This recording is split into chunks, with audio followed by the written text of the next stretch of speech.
Welcome to the Art of the Intuitive Mind. I'm your host, Romilly. I hope that you find something in this session that enables you to connect to your inner truth. Hooray! I'm here with Marilyn J. Fontaine, a mixed media artist and creative coach from London, England. For those who may not know you, Marilyn, welcome. And can you tell us a little bit about your work in the world and what you're up to? Okay, so I'm a mixed media and visual creative artist. I'm also a coach for creative women who want the creative trailblazers that want to have more ease in their business and to recover from imposter syndrome. Is there anything else? Do you want me to tell about everything, or are you going to ask the questions? Yeah. And so what I was going to have a question to spring on you, but what are you working on at the moment that you're like really excited about? So I thought it was nice to know. Okay, so I'm working on I'm working on an exhibition that I'm going to be showing. Do you want me to show you one of the images? Yeah, yes, please. Okay, so quite big. I mean, so wow. This is what we're working on at the moment. Oh, it's beautiful. Yeah. And it's got the fantastic gold leaf, which that's one of the things that in all of your work, I'm like, oh, it's so sparkly, just like your sparkly jumper. Yes, exactly. So I'm working on this at the moment, and there's a couple of them. There's about 4 or 5 of them, which is serious work. And I'm actually, and they relate to like heritage. And I've actually got a commission that I'm creating an audio piece of stories from the Afro-Caribbean women that worked in a factory in East London, Tate and Lyle Sugars. So I've been commissioned to do that. So I'm working on that orally, and then these pieces are for an exhibition that I will be part of probably in May, if not June. In between that, I've started a watercolor study. So because I needed space, to just take time out from these quite heavy pieces of work. Yeah. Lofty pieces of work, I would say. And just to do something quite light. So I've been working on doing sketchbook practice as an artist, where I'm looking at other mediums. So I'm working with watercolors and following by the rules, because I don't normally do that. Interesting to create a different experience there then, where you're doing something different. Fabulous. And so before I forget, because I keep forgetting this, that I've asked every speaker to bring something that's bringing them joy today, and I'm going to do the same. And I brought this little bird, which has been hanging on my wall above my little altar. And I don't know, I just love it. It's just like, I love the shape of it, and it keeps making me want to do some painting with birds or drawing or anything, which I haven't yet. So yeah, so this little bird is here for some joy today. I love it. I don't have them on my Christmas tree like yeah, that. well, I think it is a Christmas decoration, but I thought it was like, I'm just going to put it on my wall all the time. It's beautiful. So I have here Rosie. Oh, she's a version of me, right? Oh, I remember doing because I work a lot very therapeutically and with trauma and recovery, and not so much recovery, but emotional recovery. Mm-hmm. I was doing an inner child course many years ago, and she said, get a small representative of yourself. And this is Rosie Starchild, which is my inner child alter ego. Aww. And so she's come to the studio now. I bet she's always there to bring you joy then, because it's, how can you not feel joyful when you've got your inner child around you? It's great. Yeah, lovely. Oh. So, right, let's get into intuition then. So from your perspective, what is your intuition? What is my intuition? So my intuition is, it's for me, it's an energy. It's a whole body experience. I live by intuition, and I came into intuition from learning a lot of things that were quite not so good. Mm-hmm. And what it did do for me, intuition became my signal, my compass on how to navigate this life, especially as a very sensitive child. Mm-hmm. My intuition was a guide, and there is a guide. It's my ancestors. It's a whole team working with me, and it feels like the entry point of where my spiritual self meets my mundane self. So I'm going into my spiel about intuition, but yeah, it's safety. It's fabulous. I think it's really interesting that you say that it's like that it is your guide and it's been your guide, because for me, I feel that I for a long time would just no, it's all got to be on like facts and what I should do, and I'm like, it's only in the last few years that I've just started to really listen more to my intuition and to be able to follow it more, and to actually like listen and trust it, because I think that's a big thing as well, isn't it? You can hear it and then be like, no, that's ridiculous. I'm not doing that. Like, but you mentioned then that it's like feels like an energy, and if you kind of like get an intuitive hit about something, do you feel that in your body? Can you, like that people say like you have the gut reaction, or you know, do you feel like it's a physical thing, or do you hear a voice, or you know, what's that sort of experience like?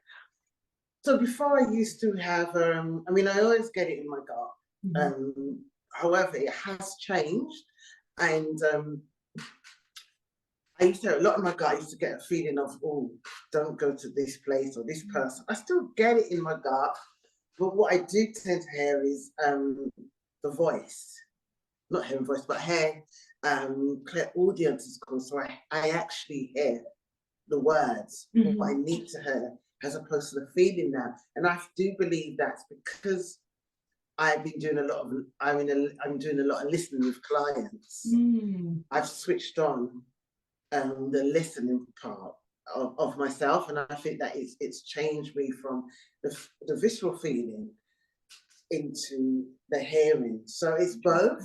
Yeah. And sometimes I always say to people, check, because if we've had traumas in childhood, we would be really hypersensitive in the gut. So sometimes the signals may be off, and this is where people can say, well, I swear my intuition told me, but sometimes it's just a small distinguish between the two, difference between the two. So I always like to check first. Yeah, that's interesting. Actually, there's like that element of like discernment of which actually that then leads on to another question I had. That's like how can you tell the difference between?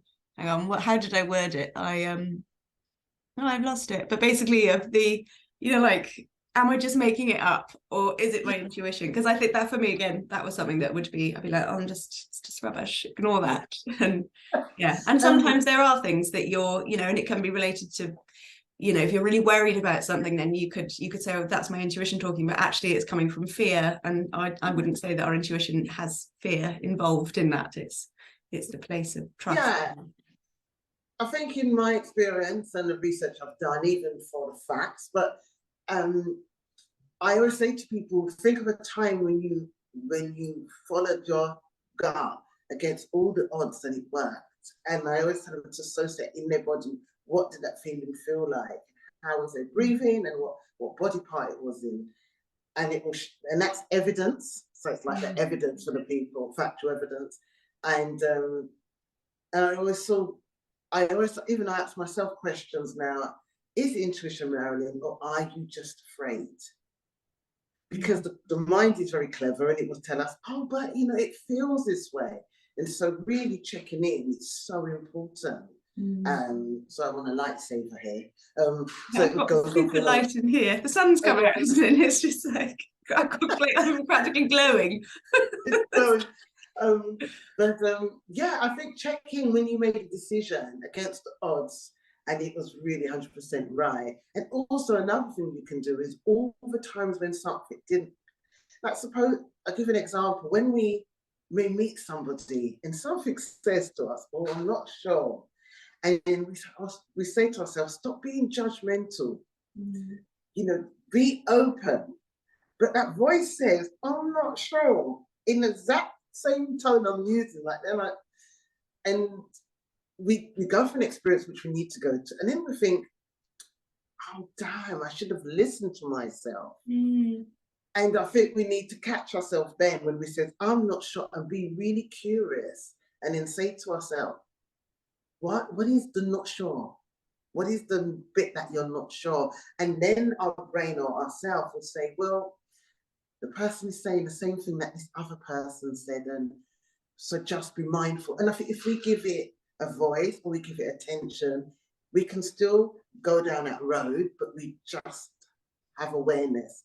And the more we do that, the more we allow ourselves to be confident in the world. Yeah, I think that, yeah, it's kind of like, well, it's not judging yourself for making the judgment in the first place, isn't it? And then the curiosity is such an important part, and it can be so easy to get stuck in the judgment and like, oh no, I shouldn't be doing that, I shouldn't be thinking that, or I shouldn't say that, or I should be doing that. And yeah, curiosity is key. And I suppose the question there of is this coming from fear? That's from that curious bit, isn't it? Of like, oh no, looking at it in more than just saying ignore it or don't ignore it.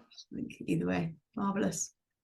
Oh, and I was listening to a podcast episode of yours the other day, and you were talking about ritual when you arrive in your studio and how it changes, which I love, because for me it changes. It's like, what I can never do this is what I do every day, because I kind of like have a menu of things to choose from, of like, what do I feel like today? So but one of the things that you said was one of the things you said that was about oracle cards, and I wondered if you like had a favorite deck that you use, or if you kind of like. Yeah, I've got several. I've got a few in here, and the ones I love are the Mother Piece, which introduced me to oracle cards, and they were round.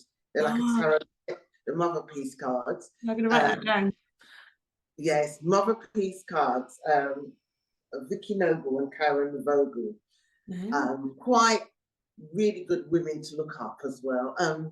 The Mother Piece cards, and I have Doreen Virtue, which she no longer does them anymore, but Doreen Virtue, Healing with the Fairies.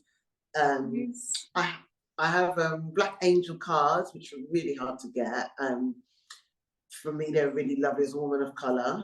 And I have the latest deck I've been working with is I'll put it down, but there's two actually. So there is they are called Elisa Starkweather, and it's completely lost my head, but you would love it. It's a really lovely deck. But that's then there's White Feather Tarot, White Feather Oracle cards. That's really nice. So I have different ones, but the latest ones I have are really simple.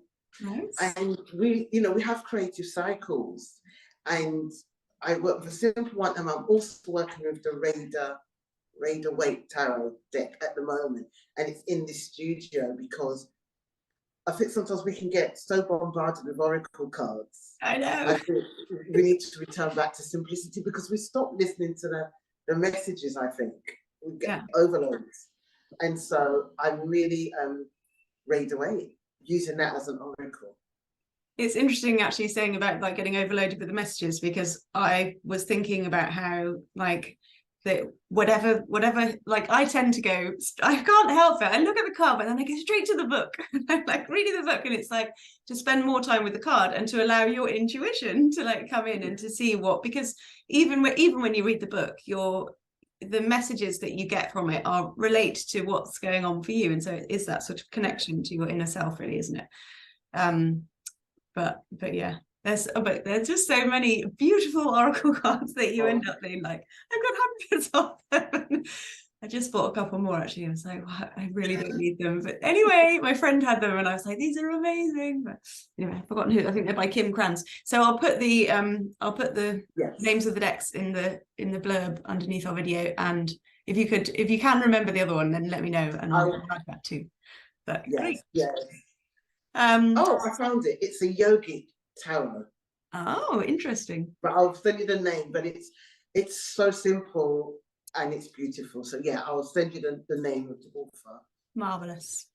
So I feel that intuition and creativity go hand in hand, and for me, that's part of the reason. But doing anything creative basically connects me to my inner knowing, and so the more I do it, the more I feel just, it's like it kind of brings awareness to what's going on in my world. And I just wondered whether for you that's the same, or whether you see creativity, the link between creativity and intuition differently. What's it sort of like for you? Well, it's really interesting you say that, because I mean, I work with the chakras. I used to do a lot when I used to be a healer, and this, which I'm sure you might know and your audience will know, the sacral chakra, which is the seat of creativity, sits below the solar plexus, which is the intuition. So, and I think that I see it as this. I see creativity is almost like poetry on how we think, feel, and who we are. And we are creative beings, and every day is intentional. Every day is an act of creativity. And the more we do that, the more we will balance the world, not just our lives, our work, you know. And creativity saves so much people. And I think I was born like this, so I don't know anything else. So, you know, and I do think a lot of people that are creative, there's some people that are left-brained, but they're still creative in that left brain. It just need to let go, you know. But so some of them may not. But yeah, I just feel like they're one and the same. You cannot. Intuition is creative, isn't it? Because it's feeling out and it's coming back here and it's making information of what it's picking up. So I don't see them as separate. I would cease to exist if they were. I think that's a lovely way of putting it. And I was going to say one thing which I've forgotten, you made me think of. Oh, in the like the left brain, the kind of people, the non-creative brain, the creativity there. I agree that I think everybody is creative. We are creative beings, and I think that there's just like there's a kind of barriers of the judgments about how things should look, or even the judgment of like, I'm not creative, but we are all creative. And so yeah, it's like breaking through that those layers to get to the listening, which I guess it's a bit of a two-way thing, isn't it? It's like the more, when you can start to do it, the more you do it, the more it happens. And you know, but yeah. Marvelous. So my last question before we move on to the practice is, how do you use your creativity to deepen your connection to your intuition and your inner knowing? Well, how does it help you? You said that they're just so intertwined that perhaps the answer is that they just are together. They just are. And also, yeah, they just are. And it's interesting of my work as a coach of creatives and my work as an artist. And I used to always, when I do workshops, I'm always part of building community. This studio is in the middle of a park in my local community. And I've worked with so many different women. I've actually got an article coming out today or tomorrow in Kindred Spirit magazine about authors. And what it brought back to me when I was interviewed was about the different types of people I worked with, from like Asia, China, Caribbean, England, America, and it's the creativity. And my client said this to me the other day from America, they fueled each other. So I couldn't be a coach and being really finding solutions with my clients, or a workshop leader, if I wasn't creative. They fuel each other. So their stories are in my artwork. And also I feel like my creativity helps me think and be open and be curious with my clients. And even in my community, looking at buildings, looking at the colors. I live in a big Asian community, so really colorful environment. And I just feel like the whole world feeds itself back to me. And so creativity is so important. And I always, if I get bored, even just walking home, which is, I'm mildly ADHD, moderately and mild ADHD, and I didn't know this, but I didn't realize this until recently, but I would go home a different direction. Because we don't like novelty. And so I feel like that is the wonder child that is in all of us. That routine is good, but I don't really like novelty. And I think that's what creativity does. If we don't break up that pattern, life will give us an experience to be creative, to get out of it. Yeah, interesting. It's like the sparking. You just see it's like seeing things from a different perspective, isn't it? That's what it is. And when you walk the same route all the time, then you can get very fixed in that perspective. Yeah. So whether it's metaphorically or physically, you don't see it anymore. Lovely. Yeah. Okay, so I'm going to stop the recording and then I'll start again and we'll talk about the practice, the exercise that we're going to do together. Okay. Stop.